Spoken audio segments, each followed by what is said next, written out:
وأشهد أن لا إله إلا الله وحده لا شريك له وأشهد أن محمدا عبده ورسوله أرسله بالهدى ودين الحق ليظهره على الدين كله ولو كره المشركون. اللهم صل على محمد وعلى آل محمد كما صليت على إبراهيم وعلى آل إبراهيم إنك حميد مجيد. اللهم بارك على محمد وعلى آل محمد كما باركت على إبراهيم وعلى آل إبراهيم إنك حميد مجيد. أما بعد فإن خير الحديث كتاب الله وخير الهدي هدي محمد صلى الله عليه وسلم وشر الأمور محدثاتها وكل محدثة بدعة وكل بدعة ضلالة وكل ضلالة في النار. أعوذ بالله من الشيطان الرجيم. بسم الله الرحمن الرحيم. يا أيها الذين آمنوا اتقوا الله حق تقاته ولا تموتن إلا وأنتم مسلمون. إن الله وملائكته يصلون على النبي يا أيها الذين آمنوا صلوا عليه وسلموا تسليما. ബഹുമാനരായ സത്യവിശ്വാസികളെ വിശ്വാസിനികളെ, സർവ്വലോക രക്ഷിതാവായ റബ്ബ് സുബ്ഹാനഹു വ തആലയുടെ നിയമനിർദ്ദേശങ്ങൾ, കൽപ്പനകൾ ജീവിതത്തിന്റെ എല്ലാ രംഗങ്ങളിലും പാലിച്ച് സൂക്ഷിച്ച് ജീവിക്കണമേ എന്ന് എന്നോടെന്ന പോലെ നിങ്ങൾ ഓരോരുത്തരെയും ഉണർത്തുകയാണ്, അഥവാ വസിയത്ത് ചെയ്യുകയാണ്. അള്ളാഹു അവന്റെ നിയമങ്ങൾ പാലിക്കുന്ന യഥാർത്ഥ മുത്തഖീങ്ങളിൽ നമ്മെ എല്ലാം അള്ളാഹു ഉൾപ്പെടുത്തി അനുഗ്രഹിക്കുമാറാവട്ടെ.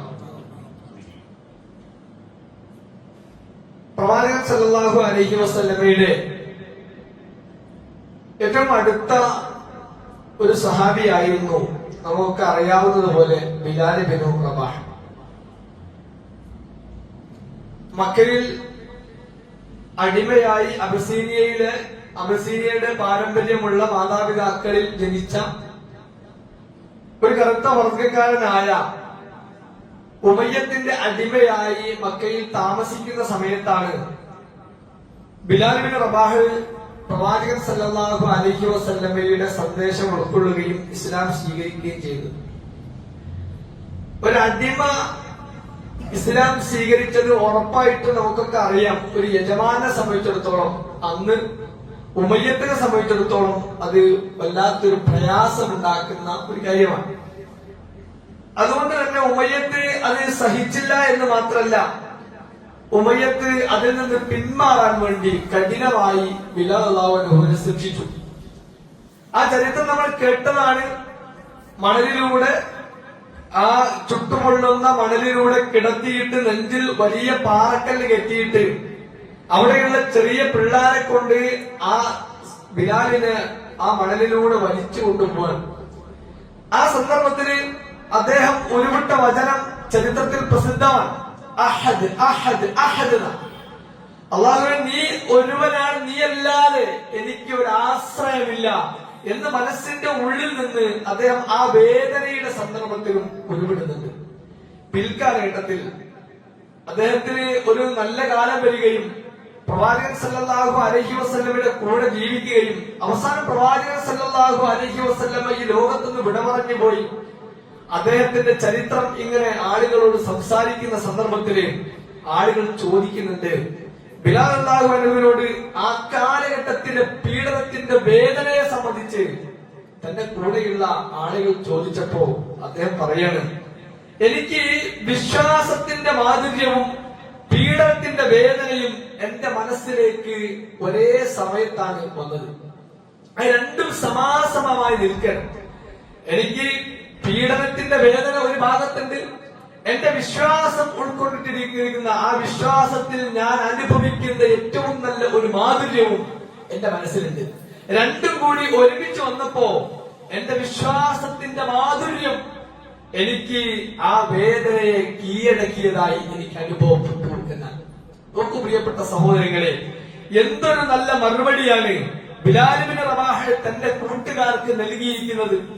അതായത് ഈമാനിൽ അടിയുറച്ച് വിശ്വസിച്ചപ്പോ അദ്ദേഹത്തിന് ഭൗതിക രംഗത്തുണ്ടായിട്ടുള്ള പ്രയാസങ്ങൾ അതൊരു പ്രയാസമായിട്ട് അനുഭവപ്പെട്ടില്ല. ഇതാണ് പറഞ്ഞത്. ഈ പ്രയാസം അനുഭവിച്ച വ്യക്തി പറയണം. നോക്കി, നമ്മുടെ ഈമാനിന്റെ മാധുര്യം എന്ന് പറയുമ്പോ അതിന് മധുരമുണ്ട് എന്ന് നമുക്ക് ബോധ്യപ്പെടുന്നത് ഇത്തരം സന്ദർഭങ്ങൾ വായിക്കുമ്പോഴാണ്. അദ്ദേഹം പറയാനും എനിക്കത് വേദനയായി അനുഭവപ്പെട്ടിട്ടില്ല. എനിക്ക് ആ സന്ദർഭത്തിൽ ഞാൻ ഉൾക്കൊണ്ടിരിക്കുന്ന ആ ഒരു ആദർശം അള്ളാഹുവാണ് വലിയവൻ എന്നും പ്രവാചകൻ സല്ലല്ലാഹു അലൈഹി വസല്ലം അള്ളാഹുവിന്റെ ദൂതനാണെന്നും വിശ്വസിച്ചതിന്റെ പേരിലാണല്ലോ എന്നെ ഈ ശിക്ഷിക്കുന്നത്. അതിനേക്കാൾ വലുത് മറ്റൊന്നില്ല. അതുകൊണ്ട് എനിക്ക് വലുതായ അള്ളാഹുവും റസൂലും ആയതുകൊണ്ട് എനിക്ക് ഇതെല്ലാം നല്ല അനുഭവമായിട്ടാണ് തോന്നിയിരിക്കുന്നത്. യഥാർത്ഥത്തിൽ അത് തന്നെയാണ് പ്രവാചകൻ സല്ലല്ലാഹു അലൈഹി വസല്ലം പറഞ്ഞത്. അള്ളാഹുവിന്റെ റസൂൽ പറയാനും അനസ് റളിയല്ലാഹു പറഞ്ഞത്, നബി സല്ലല്ലാഹു അലൈഹി വസല്ലം പറയാണ്, സലാസു മൻ കുന്ന ഫീഹി വജദ ഹലാവത്തൽ ഈമാൻ. നോക്കി, അള്ളാഹുവിന്റെ റസൂൽ പറഞ്ഞത് അനസ് ബിൻ മാലിക് റളിയല്ലാഹു അൻഹു പറയാണ്, സലാസു മൻ കുന്ന ഫീഹി വജദ ഹലാവത്തൽ ഈമാൻ. ഈമാനിന്റെ മാധുര്യം കാണണം. വജദ, ഈമാനിന്റെ മാധുര്യം കാണുന്ന മൂന്നാളുകളുണ്ട്. മൂന്ന് കാര്യമുണ്ട്. ആ മൂന്ന് കാര്യം എന്താ? അതിലൊന്ന്, ആ മൂന്ന് കാര്യം ഉണ്ടായിക്കഴിഞ്ഞാൽ അവൻ ഈമാനിന്റെ മാധുര്യം കാണുക തന്നെ ചെയ്യും എന്ന് പ്രവാചകൻ സല്ലല്ലാഹു അലൈഹി വസല്ലമ. നോക്കൂ എന്താണ് പറഞ്ഞത്? അയ്യകൂനല്ലാഹു വറസൂലുഹു അഹബ്ബ ഇലൈഹി മിമ്മാ സിവാഹുമാ. അതിൽ ഒന്നാമത്തേതായി അല്ലാഹു സുബ്ഹാനഹു വ തആല പറഞ്ഞത് പ്രവാചകൻ എണ്ണിക്കൊടുക്കുന്നത് അയ്യകൂനല്ലാഹു വറസൂലുഹു, അല്ലാഹുവും അവന്റെ റസൂലും ആയിത്തീരുക. അഹബ്ബ ഇലൈഹി, അവനിലേക്ക് ഏറ്റവും ഇഷ്ടമുള്ളതാകുക. മിമ്മാ സിവാഹുമാ, ഇവര് രണ്ടുപേരും അല്ലാത്തതൊക്കെ ഈ രണ്ടിന് പിന്നിലാണ്. ആ രണ്ടിന് പിന്നിലായി, അല്ലെങ്കിൽ ഈ രണ്ടുപേരുമാണ് ഏറ്റവും അധികം അവർക്ക് ഇഷ്ടമായി തീരുന്നത്. ആ ആളുകൾ ഈമാനിന്റെ മാധുര്യം അനുഭവിച്ച ആളുകളാണ്. രണ്ടാമത് പറഞ്ഞു,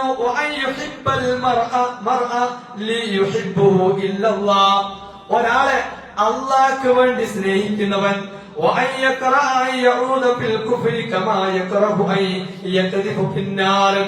അതുപോലെ കുഫറിലേക്ക് മടങ്ങുന്ന ഒരാളെ വെറുക്കുക, അള്ളാഹുവിന് വേണ്ടി വെറുക്കുക എന്നതും ഉള്ള ഒരു മനുഷ്യൻ, അവർ ഈമാനിന്റെ മാധുര്യം അനുഭവിച്ച ആളുകളാണ്.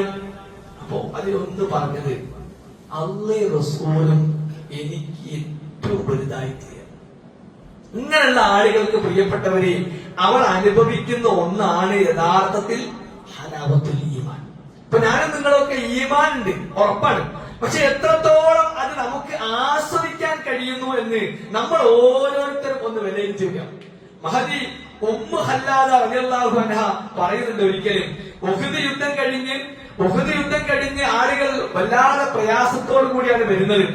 ഉമ്മു ഖല്ലാദ റളിയല്ലാഹു അൻഹ അൻസാരികളിൽപ്പെട്ട പ്രമുഖയായ ഒരു സഹാബി വനിതയാണ്. അവര് ഉഹദ് യുദ്ധം കഴിഞ്ഞ് ആളുകൾ പ്രയാസത്തോടെ, പലരും പരിക്ക് പറ്റിയൊക്കെ വരുന്നുണ്ട്.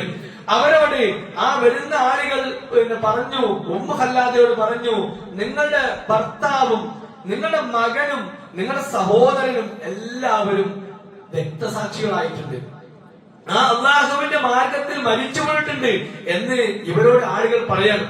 ആ സന്ദർഭത്തില് ഇവർക്ക് അതിനേക്കാളൊക്കെ പ്രയാസം, അവര് ഈ സ്ത്രീകളോടൊപ്പം പ്രവാചകനെയും സംഘത്തെയും സ്വീകരിക്കാൻ വേണ്ടി, ആ പരിക്ക് പറ്റിയ ആളുകളെ സ്വീകരിക്കാൻ വേണ്ടി ഉമ്മു ഖല്ലാദ റളിയല്ലാഹു അൻഹ അവിടേക്ക് ഇങ്ങനെ പോവാണ്.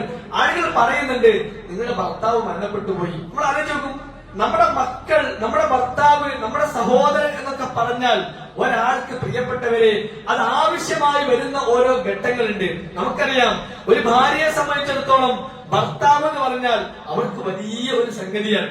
ഒരു ഭർത്താവിന് ഭാര്യ അത് അവർ നഷ്ടപ്പെടുമ്പോഴാണ് അയാൾക്ക് അതിന്റെ വില അറിയാം. അതുപോലെ ഒരു സഹോദരൻ എനിക്കുണ്ടെങ്കിൽ എന്ന് നമ്മൾ വിചാരിച്ചു പോകുന്ന ചില സന്ദർഭങ്ങളുണ്ട്. ചില ആളുകൾ പറയും, മക്കൾ ഒന്നുകൂടി ഒരു 4-5 ഉണ്ടെങ്കിൽ ഹൈറായിരുന്നു, ഈ സന്ദർഭത്തിൽ അവര് ആവശ്യമുണ്ട് എന്ന് പറയുന്ന ചില സന്ദർഭങ്ങൾ ഉണ്ടാകാറുണ്ട്. ഇതൊക്കെ ആവശ്യമാണ്. ഇങ്ങനെ ഏറ്റവും കൂടുതൽ ഒരു വ്യക്തിയുടെ ജീവിതത്തിലേക്ക് ആവശ്യമായി വരുന്ന ആളുകൾ എല്ലാവരും മരണപ്പെട്ടു എന്നറിഞ്ഞപ്പോ ആ കേൾക്കുന്ന സന്ദർഭത്തിലും പ്രവാചകനെയും സംഘത്തെയും സ്വീകരിക്കാൻ വേണ്ടി ഉമ്മു ഖല്ലാദ റളിയല്ലാഹു അൻഹ പോവാണ്. ഖറജതു മഅൻ നിസാഇ ലിയസ്തഖ്ബല റസൂലുള്ളാഹി സ്വല്ലല്ലാഹു അലൈഹി വസല്ലമ. റസൂലുള്ളാഹി സ്വല്ലല്ലാഹു അലൈഹി വസല്ലമയെ സ്വീകരിക്കാൻ വേണ്ടി, ആ പരിക്ക് പറ്റിയ ആളുകളെ സ്വീകരിക്കാൻ വേണ്ടി പോകുന്ന സന്ദർഭത്തിലാണ് സ്വന്തക്കാർ മരണപ്പെട്ടു എന്നൊക്കെ ഇവരോട് പറഞ്ഞത്. ആ സന്ദർഭത്തില്, ആ ഒരു പ്രയാസത്തിന്റെ സന്ദർഭത്തിലും സ്വന്തം കുടുംബക്കാർ മരിച്ചതിന്റെ പ്രയാസമല്ല അവിടെ മുഖത്ത് വരുന്നത്. അവർ പറയാണ്, അങ്ങേയറ്റത്തെ അസ്വസ്ഥമായിട്ട് അവർ ചോദിക്കുന്നത്,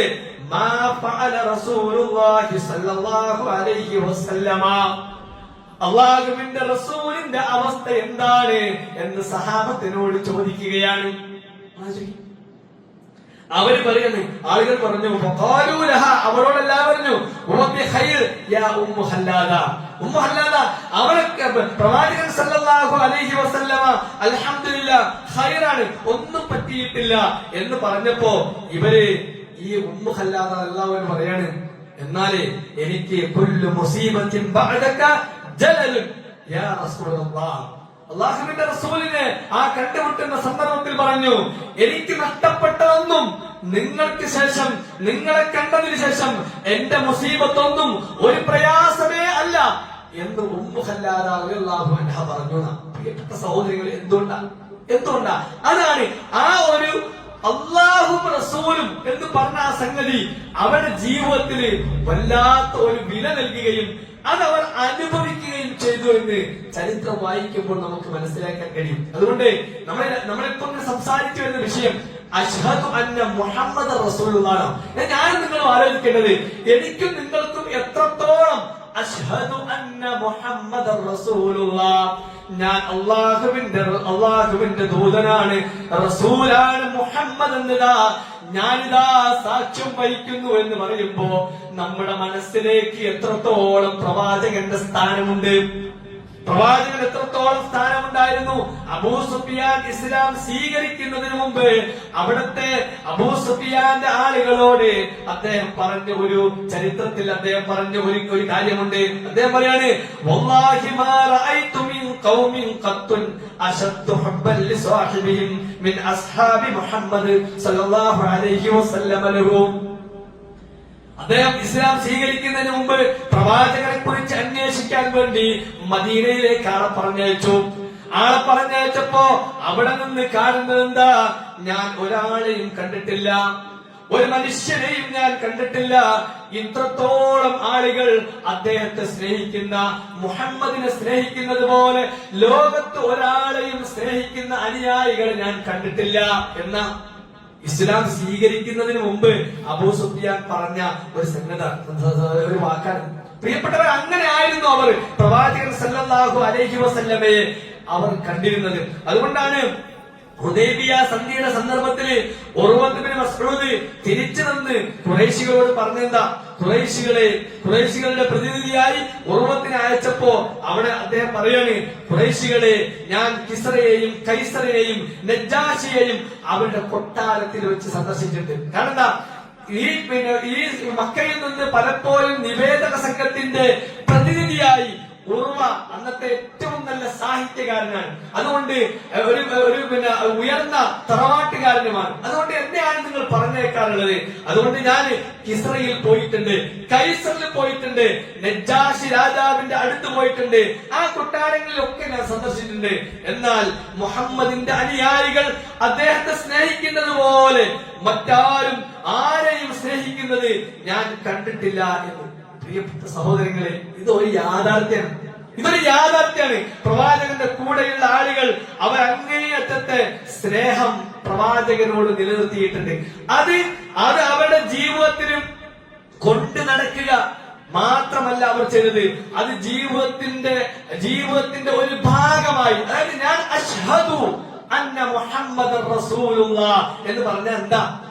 എന്റെ ജീവിതത്തിലെ അല്ലാഹുവും റസൂലും കഴിഞ്ഞിട്ടേ ബാക്കിയുള്ളൂ. എന്റെ ഏത് പ്രവർത്തനമാകട്ടെ, എന്റെ എന്ത് സംഗതിയാകട്ടെ, അത് അല്ലാഹുവും റസൂലും കഴിഞ്ഞിട്ടുള്ളൂ. നമ്മൾ ആലോചിക്കും, ഈ സഹാബത്തിന്റെ സ്നേഹം, ഈ സ്നേഹം നമുക്ക് ബാധകമല്ലേ എന്ന് നമ്മൾ ഒരു ആത്മപരിശോധന, നമ്മളിലേക്ക് തന്നെ ഒരു ചിന്ത നമ്മൾ ഇട്ട് നോക്കി. പ്രവാചകനെ തന്റെ കൂടെയുള്ള സഹാബത്ത് സ്നേഹിച്ചതുപോലെ, അല്ലെങ്കിൽ പ്രവാചകനെ കണ്ട ആ സ്ഥാനം, അത്രമേൽ സ്ഥാനം നമ്മുടെ മനസ്സിലേക്ക് അള്ളാഹുവിന്റെ റസൂലും എത്തുന്നുണ്ടോ എന്ന് നമ്മൾ പരിശോധിച്ചു നോക്കുക. കാരണം സ്വർഗത്തിലേക്ക് കടക്കാൻ, നമ്മളിൽ നിന്നുള്ള പാപം ഒഴിഞ്ഞു പോകാൻ എന്താ അള്ളാഹു പറഞ്ഞത്? ഇവരെ അള്ളാഹുവിന്റെ റസൂലിനെ സ്നേഹിക്കുമെന്നല്ലേ കഴിഞ്ഞ ഖുതുബയിൽ ഞാൻ പറഞ്ഞത്.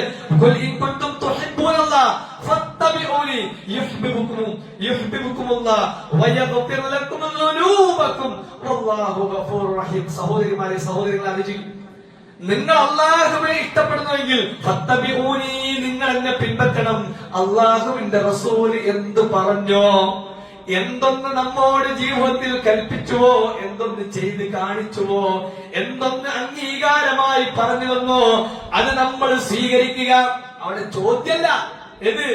റസൂൽ അങ്ങനെ പറയും, റസൂൽ ഇങ്ങനെ എന്ന് പറഞ്ഞ് അവിടെ ഒരു സംശയത്തിന്റെ വകുപ്പേ ഇല്ല.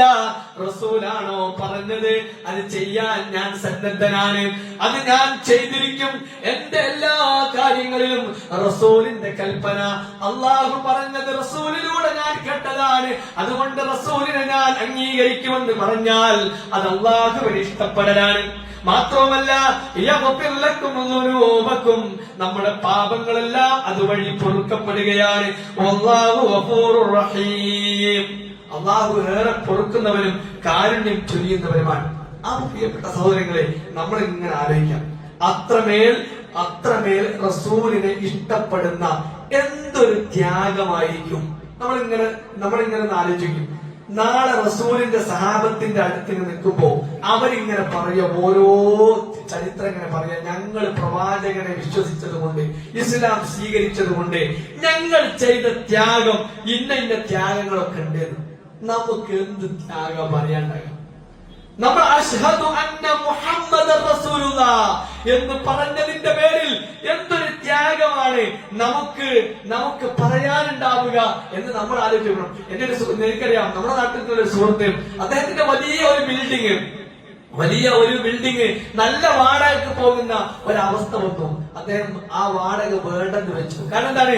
ആ വാടക എന്ന് പറയുന്നത് അത് ഇസ്ലാമിക വിരുദ്ധമായ ഒരു സംഗതിക്ക് വേണ്ടി കൊടുക്കുന്ന സന്ദർഭത്തിൽ കിട്ടുന്നതാണ്. അപ്പൊ അദ്ദേഹം വെച്ചെന്താണ്? വേണ്ട, ആ പൈസ എനിക്ക് വേണ്ട. നോക്കി പ്രിയപ്പെട്ട സഹോദരങ്ങളെ, സഹോദരിമാരെ, പറയാൻ അയാൾക്ക് ഒരു ത്യാഗത്തിന്റെ കഥയുണ്ട്. അത്രമേൽ സാമ്പത്തികമായ ഒരു വരുമാനത്തിന്റെ സ്രോതസ് മുന്നിൽ വന്നപ്പോ അദ്ദേഹം അശ്ഹദു അന്ന മുഹമ്മദൻ റസൂലുള്ളാഹ്, അല്ലാഹുവിന്റെ റസൂല് മുഹമ്മദ് അല്ലാഹുവിന്റെ റസൂലാണെന്ന് ഞാൻ സാക്ഷ്യം വഹിക്കുന്നവനാ.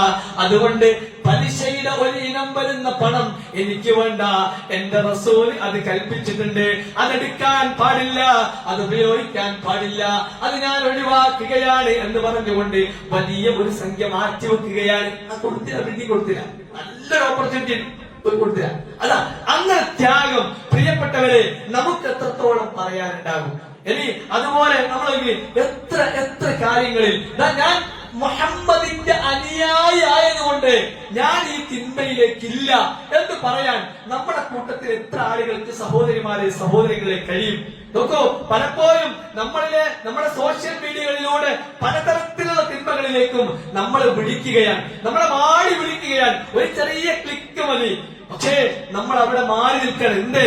എന്റെ റസൂൽ എന്നെ പഠിപ്പിച്ചിട്ടുണ്ട്, ഇന്നാലിന്റെ കാര്യങ്ങളിലേക്ക് പോകുന്നത് റബ്ബ് കാണുന്നതാണ്, റബ്ബിന് ഇഷ്ടമില്ലാത്തതാണ്, റസൂൽ നിരോധിച്ചതാണ്. അതുകൊണ്ട് എന്റെ ഇച്ഛക്ക് അത് ഇഷ്ടമാണെങ്കിലും ഞാനത് മാറ്റിവെക്കുകയാണ്, ഒഴിവാക്കുകയാണ് എന്ന് പറയാൻ സഹോദരിമാരെ, സഹോദരങ്ങളിൽ നമ്മളിൽ എത്ര ആൾക്ക് കഴിയും എന്ന് നമ്മൾ ഓരോരുത്തരും ആലോചിച്ച് നോക്കേണ്ടതാണ്. കാരണം അങ്ങനെ റസൂലിനെ ഇഷ്ടപ്പെടുമ്പോഴേ നമുക്ക് സ്വർഗത്തിൽ എന്തെങ്കിലും ഒരു സ്ഥലത്ത് ഒരു ചെറിയ സ്ഥലമൊക്കെ വേണ്ടേ. ഒരിക്കലും ഒരു സഹാബി വന്ന് ചോദിക്കുന്നുണ്ട്,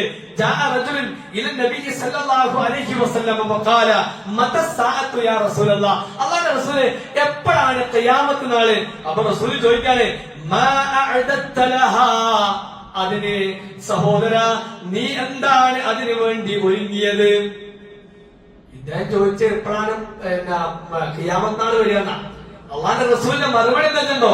ആയിക്കോട്ടെ, ഖിയാമത്ത് നാൾ നാളെ മറ്റാളെ വന്നോട്ടെ, ഇതെന്താ അതിനു വേണ്ടി ഒരുങ്ങിയത് എന്ന് ചോദിച്ചപ്പോ കാലത്തെ പറയാണ്,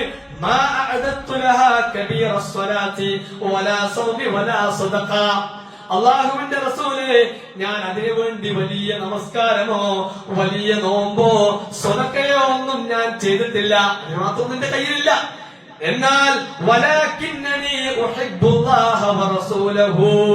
എന്നാൽ പ്രവാചകരെ ഞാൻ വിചാരിക്കുന്നത്, ഞാൻ എന്റെ കയ്യിലുണ്ട് എന്ന് വിചാരിക്കുന്നത് അള്ളാഹുവിനെയും റസൂലിനെയും ഞാൻ അങ്ങേയറ്റം ഇഷ്ടപ്പെട്ടിട്ടുണ്ട്. റസൂലിന്റെ മറുപടി എന്താ? എങ്കിൽ നീ ഇഷ്ടപ്പെട്ട ആളുകളുടെ കൂടെ ആയിരിക്കും. പ്രിയപ്പെട്ടവരെ, നമുക്ക് അങ്ങനെങ്കിലും ഉണ്ട്. നമ്മളെ നിസ്കാരവും നോമ്പും സദഖയൊക്കെ എടുത്തു നോക്കിയാൽ ദുർബലാണ്, കുറെ പോരായ്മകളുണ്ട്. എന്നാലും പ്രിയപ്പെട്ടവരെ, നമ്മുടെ മനസ്സിന്റെ ഉള്ളിൽ അടങ്ങാത്ത സ്നേഹം പടച്ചവനോടും റസൂലിനോടും. ഏതൊരു കാര്യം എടുത്താലും റസൂലിന്റെ കൽപ്പന ഉണ്ടോ, പിന്നെ അവിടെ ഒരു സംശയം എല്ലാം ഒഴിവാക്കി. ഇച്ചത്ത് ഒഴിവാക്കിയേ പിന്നെ അതിങ്ങനെ ആലോചിച്ചിട്ട് ഒരു വിഷമവും അത് അന്ന് വേണ്ടിയില്ലായിരുന്നു എന്ത് വരാത്തവണ്ണം പിന്നെ അതിന്റെ പേരിൽ ഇല്ല, റസൂല് പറഞ്ഞതിന്റെ പേരിലാ, റസൂലിന്റെ കൽപ്പന ഉള്ളത് കൊണ്ടാ, ഖുർആൻ പറഞ്ഞതിന്റെ പേരിലാ. അതുകൊണ്ട് എനിക്ക് നഷ്ടമുണ്ടെങ്കിലും ആളുകൾ എന്നെ കളിയാക്കിയാലും വല്ലാത്തൊരു പോയത്തക്കാരനാ, ഇത്ര വലിയൊരു സാധനം കിട്ടുന്നത് ഒഴിവാക്കിയല്ലോ എന്ന് പറഞ്ഞ് നമ്മളെ കളിയാക്കിയാലും പ്രശ്നമില്ല എന്ന് പറഞ്ഞ് പിന്നീട് മനസ്സ് വേദനിക്കാത്ത, പിന്നീട് മനസ്സിന് വല്ലാത്ത കുത്തില്ലാത്ത അവസ്ഥയിൽ പ്രിയപ്പെട്ടവരെ നമ്മൾ ഉണ്ടായി കഴിഞ്ഞാൽ അള്ളാഹുവിന്റെ റസൂല് ആ സഹാബിയോട് പറഞ്ഞതുപോലെ നമുക്ക് ആ ഇഷ്ടപ്പെട്ടതിന്റെ പേരിൽ റസൂലിന്റെ കൂടെ താമസിക്കാം. വേണ്ടേ? അതിനു വേണ്ടി പ്രിയപ്പെട്ട സഹോദരങ്ങളെ നമ്മൾ നിരന്തരമായി അള്ളാഹുവിനെ റസൂലിനെ ഇഷ്ടപ്പെടാം. ആ കാരുണ്യത്തിന് വേണ്ടി നമ്മൾ പ്രാർത്ഥിക്കുക. ഇന്നല്ലാഹ വ മലായികത്തുഹു യുസല്ലൂന അലൻ നബി യാ അയ്യുഹല്ലദീന ആമനൂ സല്ലു അലൈഹി വസല്ലിമു തസ്ലീമ. അള്ളാഹുവും മലക്കുകളൊക്കെ നബിക്ക് കാരുണ്യം കാണിക്കുന്നുണ്ട്. അള്ളാഹുവും മലക്കുകളൊക്കെ പ്രവാചകനോട് കാരുണ്യം കാണിക്കുന്നുണ്ട്. അതുകൊണ്ട് സത്യവിശ്വാസികളെ, നിങ്ങൾ അള്ളാഹുവിന്റെ മേൽ അള്ളാഹുവിന്റെ കാരുണ്യവും ശാന്തിയും ഉണ്ടാകാൻ പ്രാർത്ഥിക്കണം എന്ന് പ്രവാചകൻ സല്ലല്ലാഹു അലൈഹി വസല്ലമക്ക് വേണ്ടി പ്രാർത്ഥിക്കാൻ, സ്വലാത്ത് ചൊല്ലാൻ നമ്മോട് ആവശ്യപ്പെട്ടിട്ടുണ്ട്. അതെങ്കിലും ഒരു മിനിമം അള്ളാഹുവിന്റെ കാരുണ്യവും സമാധാനവും റസൂലിനുണ്ടാകണേ എന്ന് നമ്മുടെ സ്നേഹത്തോടെ എന്റെ റസൂലാണ് എനിക്ക് വലുത് എന്ന ആത്മാർത്ഥമായ മനസ്സിൽ നിന്നുകൊണ്ട് നമ്മളൊന്ന് സ്വലാത്ത് ചെല്ലാൻ, റസൂലിന്റെ പേര് കേൾക്കുമ്പോ സല്ലല്ലാഹു അലൈഹി വസല്ലം, അതോ മനസ്സറിഞ്ഞിട്ട് ഒരു ഓട്ടോമാറ്റിക്കലി അല്ല, മനസ്സറിഞ്ഞിട്ട് നബിക്ക് കിട്ടണം, എന്റെ നേതാവിന് കിട്ടണം എന്ന അങ്ങേ അറ്റത്തെ ഇഷ്ടത്തോടെ പ്രിയപ്പെട്ട സഹോദരങ്ങളെ അങ്ങനെയെങ്കിലും ചെല്ലാൻ നമ്മൾ പരിശ്രമിക്കണം. അല്ലാഹു സുബ്ഹാനഹു വ തആല അതിന് നമുക്ക് തൗഫീഖ് നൽകി അനുഗ്രഹിക്കുമാറാവട്ടെ.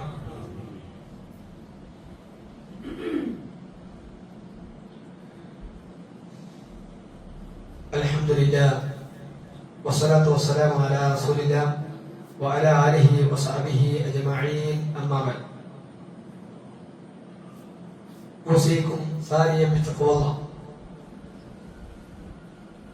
ബഹുമാനപ്പെട്ട വിശ്വാസികളെ അള്ളാഹുവിനെ സൂക്ഷിച്ചുകൊണ്ട് ജീവിക്കണമേ എന്ന് എന്നോടെന്ന പോലെ നിങ്ങൾ ഓരോരുത്തരെയും ഒരിക്കൽ കൂടി ഉണർത്തുകയാണ്, അഥവാ വസിയത്ത് ചെയ്യണം. അള്ളാഹുവിന് ഇഷ്ടമുള്ള അവന്റെ ഏറ്റവും നല്ല അടിമയുടെ കൂട്ടത്തിൽ നമ്മെല്ലാം അള്ളാഹു ഉൾപ്പെടുത്തി അനുഗ്രഹിക്കുമാറാവട്ടെ. വിശ്വാസികൾക്ക് ഏറ്റവും ഇഷ്ടം അള്ളാഹുവിനോടായിരിക്കും, പിന്നെ റസൂലിനോട്. അങ്ങനെ തന്നെയാ ഖുർആൻ പറഞ്ഞത്, വമിനന്നാസി മൻ യത്തഖിദു മിൻ ദൂനില്ലാഹി അൻദാദൻ യുഹിബ്ബൂനഹും കഹുബ്ബില്ലാഹ്. ജനങ്ങളുടെ കൂട്ടത്തിൽ ചില ആളുകളുണ്ട്, അള്ളാഹു അല്ലാത്ത ആളുകളെ സ്വീകരിക്കും, എന്നിട്ട് അവരെ ഇഷ്ടപ്പെടും. ഏതുപോലെ? അള്ളാഹുവിനെ ഇഷ്ടപ്പെടുന്ന പോലെ. എന്നാൽ വിശ്വാസികളോ, വല്ലദീന ആമനൂ അശദ്ദു ഹുബ്ബൻ ലില്ലാഹ്, അവർക്ക് ഏറ്റവും വലിയ ഇഷ്ടം അള്ളാഹുവിനോടായിരിക്കും. അപ്പൊ അള്ളാഹുവിനോട് അങ്ങേയറ്റത്തെ ഇഷ്ടം നമുക്കുണ്ടാകണം. പക്ഷെ ആ ഇഷ്ടത്തിന്റെ സ്ഥാനത്ത് വേറെ ഇഷ്ടം കയറി കഴിഞ്ഞാൽ പിന്നീട് അള്ളാഹും റസൂലും നല്ല ഇറങ്ങിപ്പോകും. ഞാൻ ദിക്ർ ഒഴിഞ്ഞ കൽബിനെ സംബന്ധിച്ച ഖുതുബയിൽ പറഞ്ഞിരുന്നു. അന്ന് അവിടെ കയറി വരുന്ന തിന്മയാണ്. എന്നാൽ അള്ളാഹുവിനെയും റസൂലിനെയും ഇഷ്ടപ്പെടുന്ന ഹൃദയം, ആ ഹൃദയത്തിൽ നിന്ന് അള്ളാഹ് റസൂൽ ഇറങ്ങിപ്പോയാൽ പിന്നെ അവിടെ വരും എന്താ വെച്ചോ, ദുനിയാവിലെ ഇഷ്ടങ്ങളാണ്. വമൽ ഹയാത്തിദ് ദുനിയ ഇല്ലാ ലഇബുൻ വലഹുവൻ വലദ്ദാറുൽ ആഖിറതു ഖൈറുൻ ലില്ലദീന യത്തഖൂന അഫലാ തഅഖിലൂൻ. ബുദ്ധിയുള്ള ആളുകൾ പറയാണ്, നിങ്ങൾ അള്ളാഹുവിനെയും റസൂലിനെയും ഇഷ്ടപ്പെടുന്ന ആ മനസ്സാട്ട് ഒഴിവാക്കിയാൽ പിന്നീട് നിങ്ങൾക്ക് കളിയും വിനോദവുമാകുന്ന ഈ ദുനിയാവിനെ നിങ്ങൾ അങ്ങേയറ്റം ഇഷ്ടപ്പെടും. എന്നാൽ ആലോചിച്ച് നോക്കുക, ഇത് കളിയും വിനോദത്തിന്റെയും ഒരു ലോകമാണ്. എന്നാൽ വലദ്ദാറുൽ ആഖിറ, നാളെ വരാനിരിക്കുന്നതാറ് ഖൈറുൻ, ഇതിനേക്കാൾ, ഈ കളിയേക്കാൾ, ഈ വിനോദത്തെക്കാൾ, ഇവിടെ നിൽക്കുന്ന ഏതേത് സംഗതിയേക്കാൾ ഖൈറാണ്, നിങ്ങൾക്ക് ഉത്തമമാണ്. ലില്ലദീന യത്തഖൂന, ഈ സൂക്ഷ്മത പാലിക്കുന്ന ആളുകൾക്ക്. അഫലാ തഅഖിലൂൻ, നിങ്ങൾ ചിന്തിക്കുന്നില്ലേ? അപ്പൊ ചിന്തിക്കുന്ന ആളുകളെ സംബന്ധിച്ചിടത്തോളം അതാണ് വലുത്. ഇതൊക്കെ താൽക്കാലികം. അതുകൊണ്ടാണ് ഈ ദുനിയാവിനോടുള്ള നമ്മൾ അള്ളാഹു റസൂലിന്റെ ഇഷ്ടം ഒഴിവാകാതെ അത് നിലനിർത്തിയിട്ടില്ലെങ്കിൽ അവിടേക്ക് കയറി വരും ദുനിയാവിന്റെ ഇഷ്ടം. പിന്നെ ദുനിയാവ് വലിയ പ്രാധാന്യം, ദുനിയാവ് വലിയ പ്രാധാന്യം. പിന്നെ അതൊന്ന് ലേശം അങ്ങോട്ടും ഇങ്ങോട്ടായ ഭയങ്കര സങ്കടം. ദുനിയാവാണ് ഒരു വലുത്. അങ്ങനെയുള്ള ആളുകൾക്കോ പിന്നീട് ഇഷ്ടം പോയല്ലോ, പിന്നെ ഇഷ്ടമല്ല ദുനിയാവിന്റെ ഇഷ്ടം, ഓനെ കൊണ്ടുപോകുന്ന നരകത്തിലേക്ക് അത് കൊണ്ടുപോവുകയും ചെയ്യും. അതുകൊണ്ട് ദുനിയാവിന്റെ അമിതമായ ഇഷ്ടം നമ്മുടെ മുൻഗണനാ ക്രമങ്ങളൊക്കെ തെറ്റിപ്പോകും. നമ്മൾ എന്തുകൊണ്ടാ പലതിനും നമ്മൾ പോകാത്തത്? അത് മുൻഗണനാ ക്രമം തെറ്റാണ്. അല്ലാഹു റസൂലാണ് കൽബിലെങ്കിലോ തെറ്റൂല. മുൻഗണന ആദ്യം ഓൽക്കാം, അത് കഴിഞ്ഞിട്ടാണ് അടുത്ത്. ഇത് രണ്ടും ഇറങ്ങിപ്പോയാലോ പിന്നെ ആസ്വാദനങ്ങളാ, പിന്നെ ദുനിയാവിന്റെ ഇഷ്ടങ്ങളാ. അതുകൊണ്ട് അപ്പൊ നോക്കൂ, നമ്മുടെ കളിയിൽ വരെ തീവ്രത വരെയാണ്.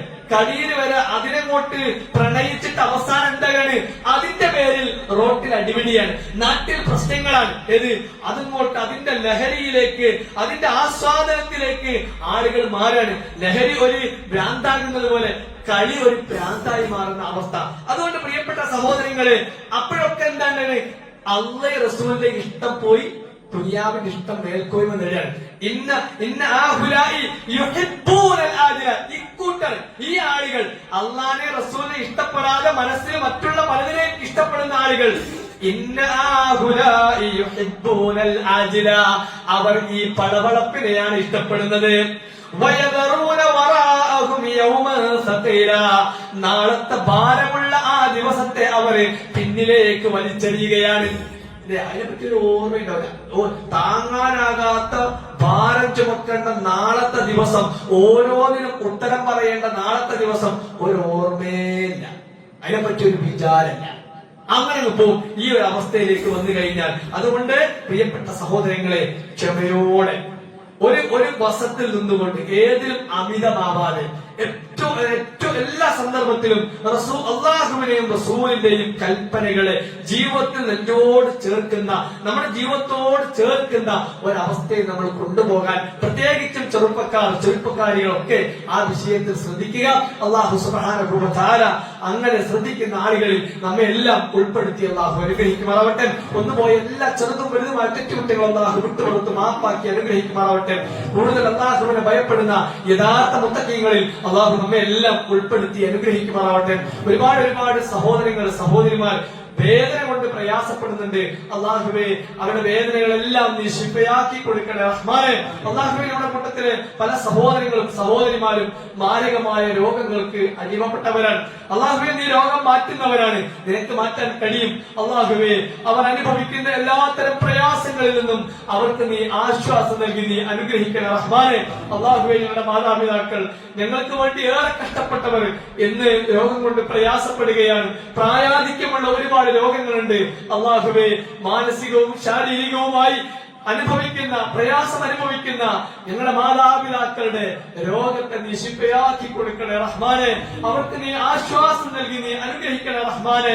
എല്ലാ തരത്തിലുമുള്ള രോഗങ്ങളിൽ നിന്ന് പൂർണ്ണമുക്തി നൽകി ആഫിയത്തോടു കൂടിയുള്ള ദീർഘായുസിനെ അവർക്ക് നീ നൽകി നീ അനുഗ്രഹിക്കണേ റഹ്മാനെ. അള്ളാഹുവേ, മരണപ്പെട്ടു പോയ ഞങ്ങളുടെ മാതാപിതാക്കൾക്ക് മഗ്ഫിറത്തും മർഹമത്തും നൽകി നീ അനുഗ്രഹിക്കണേ റഹ്മാനെ. അള്ളാഹുവേ, ഞങ്ങളുടെ കുടുംബങ്ങളിൽ സന്തോഷവും സമാധാനവും നൽകി നീ അനുഗ്രഹിക്കണം റഹ്മാനെ. മക്കളിലൂടെ, ഭാര്യമാരിലൂടെ, ഭർത്താക്കന്മാരിലൂടെ, കൂട്ടുകുടുംബാംഗങ്ങളിലൂടെ എല്ലാം കൺകുളിർമ നൽകി നീ അനുഗ്രഹിക്കണം റഹ്മാനെ. അള്ളാഹുവേ, ഞങ്ങളുടെ എല്ലാ നല്ല ഉദ്ദേശങ്ങളെയും നീ പൂർത്തീകരിച്ച് അനുഗ്രഹിക്കണം റഹ്മാനെ. اللهم اغفر للمؤمنين والمؤمنات والمسلمين والمسلمات الأحياء منهم والأموات إنك مجيب الدعوات ويا قاضي الحاجات. اللهم أجرنا من النار، اللهم أجرنا من النار، اللهم أجرنا من النار. ربنا آتنا في الدنيا حسنة وفي الآخرة حسنة وقنا عذاب النار. ربنا ظلمنا أنفسنا وإن لم تغفر لنا وترحمنا لنكونن من الخاسرين. ربنا هب لنا من أزواجنا وذرياتنا قرة أعين واجعلنا للمتقين إماما.